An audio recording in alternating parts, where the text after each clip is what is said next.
नमस्ते दोस्तों, स्वागत है आपका हमारे चैनल टीचिंग रवि पर, जहां हम कर रहे हैं बीपीएससी टीआरई 4 की पूरी तैयारी एकदम कॉन्सेप्ट के साथ। आज की इस वीडियो में हम क्लास 9 हिस्ट्री एनसीईआरटी एग्जाम्पलर के चैप्टर 4 के सभी इंपॉर्टेंट एमसीक्यूज कवर करेंगे, जो आपके बीपीएससी टीआरई 4 एग्जाम में बार बार पूछे जा चुके हैं या पूछे जाने की पूरी संभावना है, सिर्फ टीचिंग रवि यूट्यूब चैनल पर।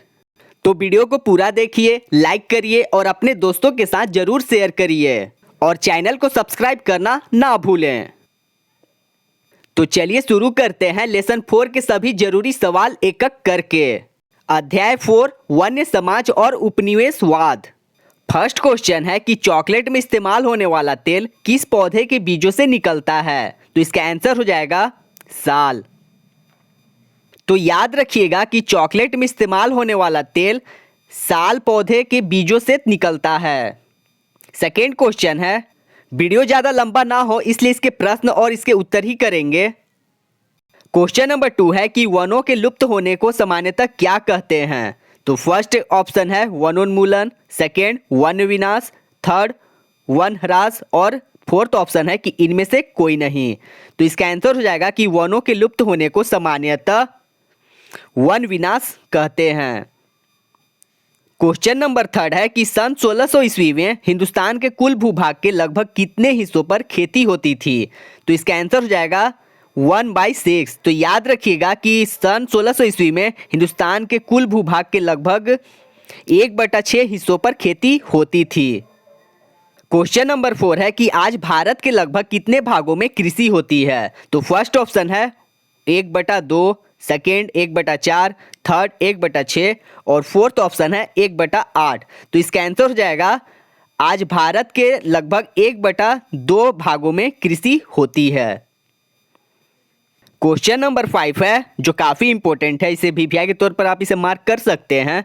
19वीं शताब्दी के शुरुआत तक इंग्लैंड में किसके जंगल लुप्त होने लगे थे? फर्स्ट ऑप्शन है साल, सेकेंड शीशम, थर्ड बलूत यानी ओक और फोर्थ ऑप्शन है नीम। तो याद रखिएगा इसका आंसर हो जाएगा बलूत। तो इसका जो मेन पॉइंट है 19वीं शताब्दी के शुरुआत तक इंग्लैंड में बलूत जंगल लुप्त होने लगे थे। काफी इंपॉर्टेंट है, इसे याद रखिएगा। अगला क्वेश्चन नंबर 6, भारत में रेल लाइनों का प्रचार किस दशक में प्रारंभ हुआ? तो ये तो आपको पता ही है कि भारत में रेलों का प्रचार किस दशक में हुआ था। तो इसका आंसर हो जाएगा 1850 ईस्वी। तो याद रखिएगा कि 1850 ईस्वी में भारत में रेल लाइनों का प्रचार प्रारंभ हुआ। अगला प्रश्न है जो काफी इंपॉर्टेंट है, क्वेश्चन नंबर 7, मद्रास प्रेसिडेंसी में 1850 ईस्वी के दशक में प्रति वर्ष लगभग कितने पेड़ स्लीपरों के लिए काटे जाते थे? तो इसका आंसर हो जाएगा 35,000। याद रखिएगा कि मद्रास प्रेसिडेंसी में 1850 के दशक में प्रति वर्ष लगभग 35,000 पेड़ स्लीपरों के लिए काटे जाते थे। यह भी काफी इंपॉर्टेंट प्रश्न था।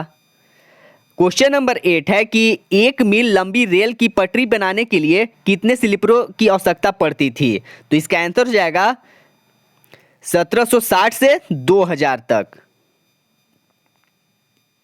क्वेश्चन नंबर 9 है कि औपनिवेशिक दौर में किसका इस्तेमाल भारी भरकम लकड़ी को उठाने के लिए किया जाता था? तो फर्स्ट ऑप्शन है मनुष्यों का, सेकेंड घोड़ों का, थर्ड ऊंटों का, फोर्थ हाथियों का। तो याद रखिएगा कि औपनिवेशिक दौर में हाथियों का इस्तेमाल भारी भरकम लकड़ी उठाने के लिए किया जाता था। क्वेश्चन नंबर 10 है, नॉर्दर्न स्टेट रेलवे कहां से कहां तक थी? फर्स्ट ऑप्शन है लाहौर से सुकूर तक, सेकेंड लाहौर से मुल्तान तक, थर्ड मुल्तान से सुकूर तक और फोर्थ लाहौर से अमृतसर तक। तो इसका आंसर हो जाएगा क्वेश्चन नंबर 10 का लाहौर से सुकूर तक। याद रखिएगा कि नॉर्दर्न स्टेट रेलवे लाहौर से सुकूर तक था।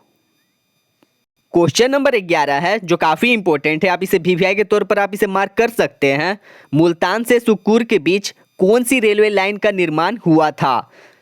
Indus valley railway. तो इसका आंसर हो जाएगा क्वेश्चन नंबर 11 का इंडस वैली रेलवे। तो याद रखिएगा कि मुल्तान से सुकूर के बीच इंडस वैली रेलवे लाइन का निर्माण हुआ था। अगला प्रश्न है जो काफी इंपॉर्टेंट है, इसे भी आप वीवीआई के तौर पर आप इसे मार्क कर सकते हैं। भारत का पहला वन महानिर्देशक कौन था? तो इसका आंसर हो जाएगा डाइट्रिच ब्रैंडिस। याद रखिएगा कि डाइट्रिच ब्रैंडिस भारत का पहला वन महानिर्देशक था। क्वेश्चन नंबर 13 है कि भारतीय वन सेवा की स्थापना कब हुई थी? फर्स्ट ऑप्शन है 1860 ईस्वी, सेकेंड 1862 ईस्वी, थर्ड 1864 ईस्वी, फोर्थ 1865 ईस्वी। तो इसका आंसर हो जाएगा भारतीय वन सेवा की स्थापना क्वेश्चन नंबर 13 का 1864 ईस्वी। तो याद रखिएगा कि 1864 ईस्वी में भारतीय वन सेवा की स्थापना हुई थी। क्वेश्चन नंबर 14 है कि इंपीरियल फॉरेस्ट रिसर्च इंस्टीट्यूट की स्थापना कहाँ हुई थी? ये भी काफ़ी इंपॉर्टेंट है और ये बीपीएससी टीआरई 3 के एग्जाम में पूछा जा चुका है क्वेश्चन, तो ये भी काफ़ी इंपॉर्टेंट है। इंपीरियल फॉरेस्ट रिसर्च इंस्टीट्यूट की स्थापना कहाँ हुई थी? तो इसका आंसर हो जाएगा सी, देहरादून। याद रखिएगा। अगला प्रश्न इसी पर है, क्वेश्चन नंबर 15। ये भी काफ़ी इंपॉर्टेंट है, इसे भी आप वीवीआई के तौर पर मार्क कर सकते हैं। इंपीरियल फॉरेस्ट रिसर्च इंस्टीट्यूट की स्थापना कब हुई थी? तो इसका आंसर हो जाएगा 1906 ईस्वी। याद रखिएगा कि 1906 ईस्वी में इंपीरियल फॉरेस्ट रिसर्च इंस्टीट्यूट की स्थापना हुई थी। आप क्वेश्चन नंबर 14 और 15 को देख सकते हैं। एक में पूछा गया है कहाँ हुई थी और सेकेंड में पूछा गया था कब हुई थी। तो कब हुई थी इंपीरियल फॉरेस्ट रिसर्च इंस्टीट्यूट की स्थापना? 1906 ईस्वी में। और कहाँ हुई थी? देहरादून में। दोनों काफ़ी इंपॉर्टेंट है और इसमें से एक प्रश्न पूछा जा चुका है, ये वाला, और उम्मीद है कि ये प्रश्न पूछा जा सकता है। क्वेश्चन नंबर 16 है कि भारतीय वन अधिनियम कब आया था? तो फर्स्ट ऑप्शन है 1860 ईस्वी, सेकेंड 1862 ईस्वी, थर्ड 1864 ईस्वी और फोर्थ 1865 ईस्वी। तो याद रखिएगा कि भारतीय वन अधिनियम 1865 ईस्वी में आया था। ये भी काफ़ी इंपॉर्टेंट है प्रश्न, आप इसे भी वीवीआई के तौर पर आप इसे मार्क कर सकते हैं। अगला प्रश्न है कि 1865 ईस्वी में वन अधिनियम के लागू होने के बाद अभी तक कितने संशोधन किए जा चुके हैं? तो फर्स्ट ऑप्शन है 1, सेकेंड 2, थर्ड 3 और फोर्थ है 4। तो याद रखिएगा क्वेश्चन नंबर 17 का आंसर हो जाएगा 2। तो 1865 ईस्वी में वन अधिनियम के लागू होने के बाद अभी तक 2 बार संशोधन किए जा चुके हैं। क्वेश्चन नंबर 18 है कि 1878 ईस्वी में वन अधिनियम संशोधन के अनुसार जंगल को कितने श्रेणियों में बांटा गया था? तो फर्स्ट ऑप्शन है 1, सेकेंड 2, थर्ड 3 और फोर्थ 4। तो इसका आंसर हो जाएगा क्वेश्चन नंबर 18 का 3। तो याद रखिएगा कि 1878 ईस्वी में वन अधिनियम संशोधन के अनुसार जंगल को 3 श्रेणियों में बांटा गया था। और अगला प्रश्न है क्वेश्चन नंबर 19। 1865 ईस्वी के वन अधिनियम में दूसरी बार संशोधन कब हुआ था? तो ये भी काफ़ी इंपॉर्टेंट है, इसे भी आप वीवीआई के तौर पर आप इसे मार्क कर सकते हैं। तो याद रखिएगा कि 1865 ईस्वी के वन अधिनियम में दूसरी बार संशोधन 1927 ईस्वी में हुआ था। 1927 ईस्वी में 1865 ईस्वी के वन अधिनियम में दूसरी बार संशोधन हुआ था। क्वेश्चन नंबर 20 है कि सबसे अच्छे जंगल को क्या कहा जाता था? तो आप इसका आंसर बता सकते हैं। तो इसका आंसर हो जाएगा 20 का ए, आरक्षित। तो जो सबसे अच्छे जंगल थे उसे आरक्षित कहा जाता था। क्वेश्चन नंबर 21 है, महुआ के किस भाग को खाया जाता है और जिसका इस्तेमाल शराब बनाने के लिए भी किया जाता है? तो फर्स्ट ऑप्शन है जड़, सेकेंड पत्ती, थर्ड फूल और फोर्थ बीज। तो क्वेश्चन नंबर 21 का आंसर हो जाएगा फूल। तो महुआ का जो फल निकलता है फूल जैसा, उसी से शराब बनाया जाता है। क्वेश्चन नंबर 22 है कि महुआ के किस भाग से तेल बनाया जाता है? तो ये भी आपको पता है कि महुआ के बीज के भाग से तेल बनाया जाता है। क्वेश्चन नंबर 23 है और इसका भी आंसर आपको पता है, छतरी तथा टोकरी बनाने के लिए कौन से पौधे का इस्तेमाल किया जाता है? तो इसका आंसर हो जाएगा बांस। 23 का आंसर हो जाएगा बी, बांस। अगला प्रश्न है कि किसका खोल का प्रयोग पानी की बोतल के रूप में किया जा सकता है? तो फर्स्ट ऑप्शन है कुम्हड़े, सेकेंड तरबूज, थर्ड नारियल और फोर्थ है इनमें से कोई नहीं। तो इसका आंसर हो जाएगा क्वेश्चन नंबर 24 का कुम्हड़े। तो कुम्हड़े का खोल पानी की बोतल के रूप में किया जा सकता है। क्वेश्चन नंबर 25 है कि महुए के तेल का इस्तेमाल किस कार्य में होता है। तो ये तो आपको पता है, पहला खाना पकाने में और दूसरा रोशनी के लिए। तो इसका आंसर हो जाएगा सी, ए और बी दोनों में। क्वेश्चन नंबर 26 है कि किस पौधे की लताओं से रस्सी बनाई जा सकती है। तो फर्स्ट ऑप्शन है सेमूर, सेकेंड सियादी, थर्ड अपराजिता बेल और फोर्थ ऑप्शन है इनमें से कोई नहीं। तो इसका आंसर हो जाएगा क्वेश्चन नंबर 26 का सियादी। तो याद रखिएगा कि सियादी के पौधों की लताओं से रस्सी बनाई जा सकती है। अगला प्रश्न है क्वेश्चन नंबर 27 कि दक्षिण पूर्व एशिया में झूम या घुमंतु कृषि को किस नाम से जानते थे। तो ये भी आपको पता है इसका आंसर, इसे कहा जाता था लादिंग। तो ये याद रखिएगा कि दक्षिण पूर्व एशिया में झूम या घुमंतु कृषि को लादिंग नाम से जानते हैं। क्वेश्चन नंबर 28 है कि श्रीलंका में घुमंतु कृषि को किस नाम से जानते हैं। फर्स्ट लादिंग, सेकेंड मिल्पा, थर्ड चितमेन और फोर्थ चेना। तो इसका आंसर हो जाएगा श्रीलंका में घुमंतु कृषि को चेना नाम से जानते हैं। क्वेश्चन नंबर 29 है जो काफ़ी इंपॉर्टेंट है, आप इसे भी वीवीआई के तौर पर अब मार्क कर सकते हैं कि 1875 ईस्वी से 1925 ईस्वी के बीच इनाम के लालच में लगभग कितने बाघ मारे गए हैं। तो इसका आंसर हो जाएगा लगभग 80,000। याद रखिएगा कि 1875 ईस्वी से 1925 ईस्वी के बीच इनाम के लालच में लगभग 80,000 बाघ मारे गए हैं। अगला प्रश्न है कि जॉर्ज यूल नामक अंग्रेज अफसर ने अकेले लगभग कितने बाघों को मारा था। तो याद रखिएगा कि जॉर्ज यूल नामक अंग्रेज अफसर ने अकेले लगभग 400 बाघों को मारा था। क्वेश्चन नंबर 31 है कि बैगा भारत के किस भाग की एक मुख्य जनजाति है। तो ये उत्तर भारत की, ये दक्षिण भारत की, पश्चिम भारत की, मध्य भारत की। तो इसका आंसर हो जाएगा मध्य भारत। याद रखिएगा कि बैगा भारत के मध्य भारत के भाग की एक मुख्य जनजाति है। क्वेश्चन नंबर 32 है कि लेटेक्स किस वृक्ष से निकलता है। फर्स्ट ताड़, सेकेंड नारियल, थर्ड रबड़, फोर्थ इनमें से कोई नहीं।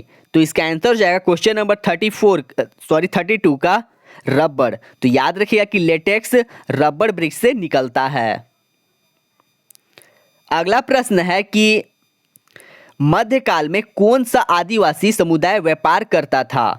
मुंडा, संथाल, बैगा, बंजारा। तो क्वेश्चन नंबर 33 का आंसर हो जाएगा मध्यकाल में बंजारा आदिवासी समुदाय व्यापार करता था। याद रखिएगा ये भी प्रश्न का आंसर। अगला प्रश्न है क्वेश्चन नंबर 34 कोरवा, कराचा व येरुकला जैसे चरवाहे और घुमंतू समुदाय किस क्षेत्र के थे। तो फर्स्ट ऑप्शन है Madras presidency, second Bombay presidency, third Calcutta presidency और फोर्थ ऑप्शन है इनमें से कोई नहीं। तो क्वेश्चन नंबर 34 का आंसर हो जाएगा मद्रास प्रेसिडेंसी। तो याद रखिएगा कि कोरवा, कराचा व येरुकुला जैसे चरवाहे और घुमंतू समुदाय मद्रास प्रेसिडेंसी क्षेत्र के थे। ये भी काफ़ी इंपॉर्टेंट है प्रश्न क्वेश्चन नंबर 34। वीडियो ज़्यादा लंबा ना हो इसलिए इसके प्रश्न और उत्तर ही कर रहे हैं। क्वेश्चन नंबर 36 है कि एमजोन क्षेत्र के हितोतोस कहे जाने वाले स्थानीय इंडियनों की बैगार पर कौन सा व्यवसाय निर्भर था। तो ये भी प्रश्न काफ़ी इंपॉर्टेंट है। एमेजोन क्षेत्र के हितोतोस कहे जाने वाले स्थानीय इंडियनों की बेगार पर कौन सा व्यवसाय निर्भर था।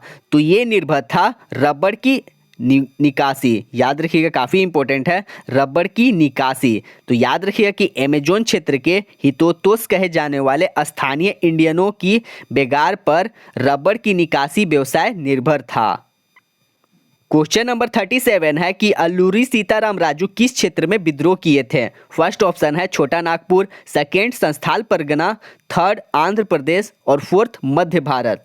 तो इसका आंसर हो जाएगा क्वेश्चन नंबर 37 का आंध्र प्रदेश। तो याद रखिएगा कि अल्लूरी सीताराम राजू आंध्र प्रदेश क्षेत्र में विद्रोह किए थे। क्वेश्चन नंबर 38 है कि बस्तर क्षेत्र किस राज्य में स्थित है। तो ये इसका भी आंसर आपको पता ही है कि बस्तर क्षेत्र छत्तीसगढ़ राज्य में स्थित है। क्वेश्चन नंबर 39 है कि इसमें से जो सही कथन है वो बताना है। तो इसका डायरेक्ट आंसर बताया जा रहा क्वेश्चन नंबर 39 का, इंद्रावती नदी बस्तर के आर पार पूरब से पश्चिम की ओर बहती है। तो इसमें यही कथन सत्य है और इसी को याद कर लीजिएगा कि इंद्रावती नदी बस्तर के आर पार पूरब से पश्चिम की ओर बहती है। काफ़ी इंपॉर्टेंट है। क्वेश्चन नंबर 40 है जो काफ़ी इंपॉर्टेंट है, इसे भी आप मार्क कर सकते हैं भिवाई के तौर पर। नोथानार गांव के मुंडाधुर किस विद्रोह के प्रमुख नेता थे? फर्स्ट ऑप्शन है संथाल विद्रोह, सेकेंड मुंडा विद्रोह, थर्ड विस्तार बस्तर विद्रोह और फोर्थ इनमें से कोई नहीं। तो क्वेश्चन नंबर 40 का आंसर हो जाएगा बस्तर विद्रोह। तो याद रखिएगा कि नेथानार गांव के गुंडाधुर बस्तर विद्रोह के प्रमुख नेता थे। और अगला प्रश्न इसी पर है, क्वेश्चन नंबर 41 कि बस्तर विद्रोह कब हुआ था? तो इसका भी आंसर आपको पता होना चाहिए कि बस्तर विद्रोह 1910 ईस्वी में हुआ था। क्वेश्चन नंबर 42 है कि 1970 ईस्वी के दशक में भारत के किस क्षेत्र में विश्व बैंक ने कागज उद्योग की लुगदी उपलब्ध कराने के लिए साल वनों की जगह देवदार के पेड़ लगाने की सलाह दी थी? तो ये दिया गया था बस्तर क्षेत्र में। तो याद रखिएगा कि 1970 ईस्वी के दशक में भारत के बस्तर क्षेत्र में विश्व बैंक ने कागज उद्योग की लुगदी उपलब्ध कराने के लिए साल वनों की जगह देवदार के पेड़ लगाने की सलाह दी थी। काफ़ी इंपॉर्टेंट है ये वाला प्रश्न। और अगला प्रश्न है क्वेश्चन नंबर 43, इंडोनेशिया किसका उपनिवेश था? तो इसका आंसर आपको पता होना चाहिए कि इंडोनेशिया डच का उपनिवेश था। तो इसका आंसर हो जाएगा डच। इंडोनेशिया डच उपनिवेश था। क्वेश्चन नंबर 44 है कि आज के इंडोनेशिया के चावल उत्पादक द्वीप जावा पहले क्या था?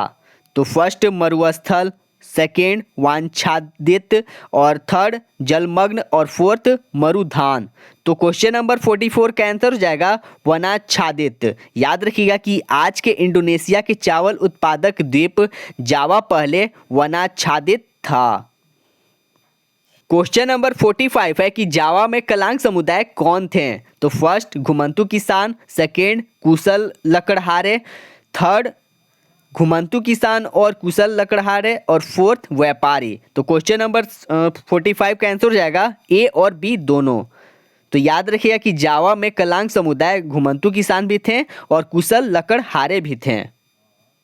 क्वेश्चन नंबर 46 है कि जावा पर डचों के बाद किस देश का कब्जा हो गया था? तो फर्स्ट ऑप्शन है America, second Japan, third Indonesia और फोर्थ फ्रांस।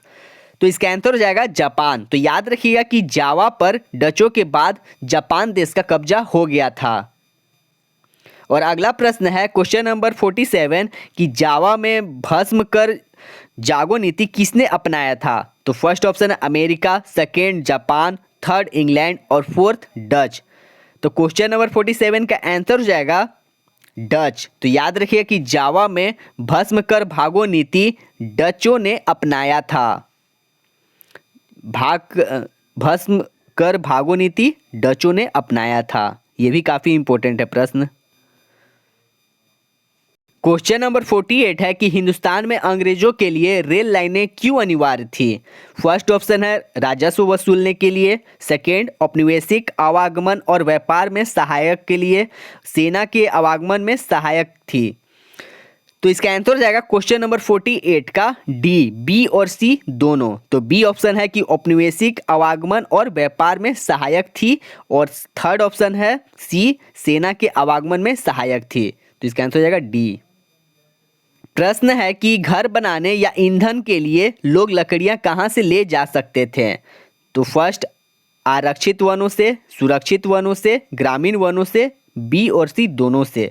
तो इसका आंसर हो जाएगा बी और सी दोनों से, सुरक्षित वनों से और ग्रामीण वनों से।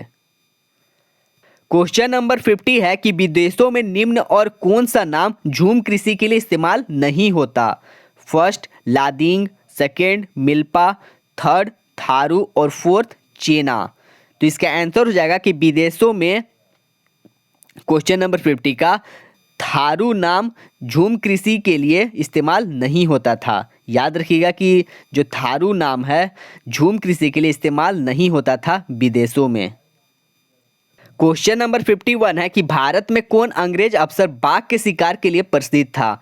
तो ये आपको पता ही है, जॉर्ज यूल। तो जॉर्ज यूल थे जो भारत में बाघ के शिकार के लिए प्रसिद्ध थे। अगला प्रश्न है कि निम्न में से किस वन कानून के अंतर्गत नहीं लाया गया था? तो इसने झूम कृषि को प्रतिबंध कर दिया। सेकेंड, इसने शिकार और पशु चराने को प्रतिबंध कर दिया। थर्ड, इसने लोगों को जंगलों में अकेले घरों से विस्थापन कर दिया, अनेक घरों से विस्थापन कर दिया। और फोर्थ, इसने गांव में पशुपालन पर रोक लगा दिया। तो इसका आंसर हो जाएगा क्वेश्चन नंबर 52 का, इसने गांव में पशुपालन पर रोक लगा दिया था। तो बताना था कि इनमें से किसे वन कानून के अंतर्गत नहीं लाया गया था। तो इसमें ये नहीं लाया गया था कि गांव में पशुपालन पर रोक लगा दिया गया। क्वेश्चन नंबर 52 का आंसर हो जाएगा। क्वेश्चन नंबर 53 है कि निम्न में से किसे अपराधी कबीला नहीं कहा जाता था? फर्स्ट, संस्थाल। सेकेंड, कोरावा। और थर्ड, करचा। और फोर्थ, येरुकुला। तो इसका आंसर हो जाएगा क्वेश्चन नंबर 53 का, संस्थाल। तो संस्थाल अपराधी कबीला नहीं कहा जाता था। तो याद रखिएगा, संस्थाल अपराधी कबीला नहीं कहा जाता था। क्वेश्चन नंबर 54 है कि कांटेदार छाल वाला वृक्ष कौन सा है? तो इसमें यह बताना है कि जो कांटेदार वाला छाल वाला वृक्ष है इनमें से कौन सा है। फर्स्ट, साल। सेमूर। थर्ड, शीशम। फोर्थ, महुआ। तो इसका आंसर हो जाएगा 54 का, सेमूर। तो सेमूर जो है कांटेदार छाल वाला वृक्ष है। सेमूर कांटेदार छाल वाला वृक्ष है। क्वेश्चन नंबर 55 है कि स्लीपर कहाँ इस्तेमाल होता था? तो ये तो आपको पता है कि रेल की पटरी के नीचे। अगला प्रश्न है क्वेश्चन नंबर 56 कि स्थानांतरित कृषि पर एक अन्य नाम क्या है? तो याद रखिएगा कि स्थानांतरण कृषि का एक और नाम है, क्वेश्चन नंबर 56 का, झूम कृषि। याद रखिएगा कि झूम कृषि स्थानांतरण कृषि का एक अन्य नाम है। क्वेश्चन नंबर 57 है कि देहरादून के इंपीरियल फॉरेस्ट इंस्टीट्यूट में जिस वन प्रणाली का अध्ययन कराया जाता था वो क्या था? तो फर्स्ट ऑप्शन है कि मूलभूत वानिकी। सेकेंड, वैज्ञानिक वानिकी। थर्ड, बगान वानिकी। और फोर्थ, आरक्षित वानिकी। तो क्वेश्चन नंबर 57 का आंसर हो जाएगा बगान वानिकी। तो याद रखिएगा कि देहरादून के इंपीरियल फॉरेस्ट इंस्टीट्यूट जिस वन प्रणाली का अध्ययन कराया जाता था वो था बगान वानिकी। क्वेश्चन नंबर 58 है कि कौन भारत में अंग्रेजों के खिलाफ बगावत करने वाले वन समुदायों का नायक नहीं था? फर्स्ट, बिरसा मुंडा। सिंधु, कान्हू, जयपाल सिंह मुंडा। तो 58 का आंसर हो जाएगा जयपाल सिंह मुंडा। जयपाल सिंह मुंडा जो थे भारत में अंग्रेजों के खिलाफ बगावत करने वाले वन समुदायों का नायक नहीं थे। क्वेश्चन नंबर 59 है कि तेंदू के पत्तों का प्रयोग किस काम में किया जाता है? तो ये पता होना चाहिए आपको कि इसका काम बीड़ी बनाने में होता था। तो याद रखिएगा कि तेंदू के पत्तों का प्रयोग बीड़ी बनाने के काम में किया जाता है। क्वेश्चन नंबर 60 है कि चर्म शोधक यानी टैनिन का क्या उपयोग है? चॉकलेट बनाने में, बीड़ी बनाने में, सुगंधित सामान बनाने में। और फोर्थ, खाल से चमड़ा बनाने में। तो क्वेश्चन नंबर 60 का आंसर हो जाएगा खाल से चमड़ा बनाने में। टैनिन का उपयोग खाल से चमड़ा बनाने में किया जाता है। क्वेश्चन नंबर 61 है कि कृषि भूमि विस्तार का बुरा परिणाम क्या था? तो खाद्यान्नों में वृद्धि, अकाल में कमी, वनों का विनाश और इनमें से कोई नहीं। तो इसका आंसर हो जाएगा वनों का विनाश। तो कृषि भूमि विस्तार का बुरा परिणाम क्या था? तो वनों का विनाश था।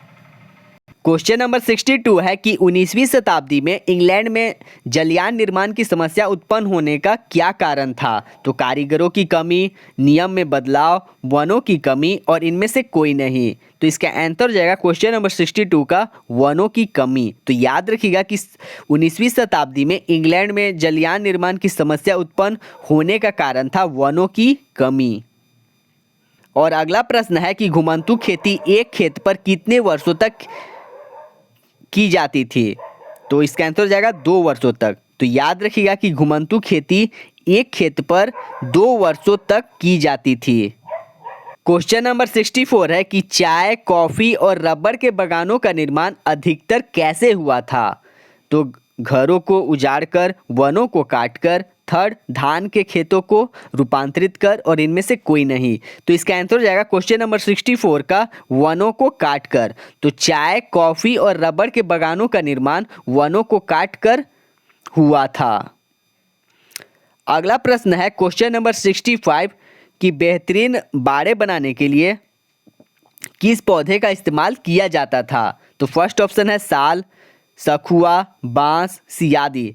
तो क्वेश्चन नंबर 65 का आंसर हो जाएगा बांस। तो बेहतरीन बाड़े बनाने के लिए बांस पौधे का इस्तेमाल किया जाता था। अगला प्रश्न है कि वन इलाकों में रहने वाले लोग जंगलों से क्या कर लाते थे? तो कंदमूल, फल, पत्ते, लकड़ियां और औषधि, और फोर्थ ऑप्शन है उपयुक्त सभी। तो इसका आंसर हो जाएगा उपयुक्त सभी। क्वेश्चन नंबर 67 है कि तेंदु पत्तों का एक बंडल कितने पत्तों का होता था? तो ये होता था 50 पत्तों का। तो याद रखिएगा कि तेंदु पत्ता के एक बंडल में 50 पत्ते होते थे। क्वेश्चन नंबर 68 है कि जॉर्ज यूल किस जानवर के शिकार के लिए जाना जाता है? फर्स्ट ऑप्शन है हाथी, सेकेंड जंगली सुअर, थर्ड बाघ, और फोर्थ हिरन। तो इसका आंसर हो जाएगा बाघ। तो जॉर्ज यूल बाघ जानवर के शिकार के लिए जाना जाता है। क्वेश्चन नंबर 69 है कि नगारिंद जेरी किस देश की आदिवासी समुदाय है? तो ये ऑस्ट्रेलिया देश की आदिवासी समुदाय है। तो याद रखिएगा कि नगारिंद जेरी ऑस्ट्रेलिया देश की आदिवासी समुदाय है। और अगला प्रश्न है कि आदिवासी समुदाय में ईंधन की लकड़ी इकट्ठा करने के लिए जिम्मेवारी सामान्यतः किसके पास होती थी? फर्स्ट ऑप्शन है औरतों पर, सेकेंड पुरुषों पर, थर्ड बच्चों पर, और फोर्थ सभी मिलकर। तो इसका आंसर हो जाएगा क्वेश्चन नंबर 70 का औरतों पर। तो याद रखिएगा कि आदिवासी समुदाय में ईंधन की लकड़ी इकट्ठा करने की जिम्मेवारी औरतों पर थी। और उम्मीद करते हैं कि आपको क्लास पसंद आ रही हो। और इसी प्रश्न के साथ हमारे यह चैप्टर कंप्लीट होता है। टोटल 70 प्रश्न थे, आप देख सकते हैं जो आपको बताया गया, और सारे प्रश्न इम्पोर्टेंट हैं। और इस चैप्टर का टोटल यह निचोड़ है, और इस चैप्टर से आपको बाहर प्रश्न देखने के लिए नहीं मिलेंगे। जो भी प्रश्न है इसी से आपको देखने के लिए मिलेंगे। तो इसी के साथ हमारा अध्याय 4 भी कंप्लीट होता है। अगर आपने अध्याय 1, 2 और 3 नहीं देखा तो आप इसी चैनल के प्ले लिस्ट में जाकर देख सकते हैं। और अगला हमारा चैप्टर होगा अध्याय 5 आधुनिक विश्व में चरवाहे, और इसमें से भी लगभग 60 से 70 MCQs हैं जो काफ़ी इम्पोर्टेंट हैं। अगर आपको आज का वीडियो पसंद आया हो तो लाइक करें, शेयर करें और चैनल को सब्सक्राइब करना ना भूलें। वीडियो देखने के लिए धन्यवाद। आपका दिन शुभ हो। हम मिलेंगे अगले वीडियो में, तब तक के लिए नमस्ते।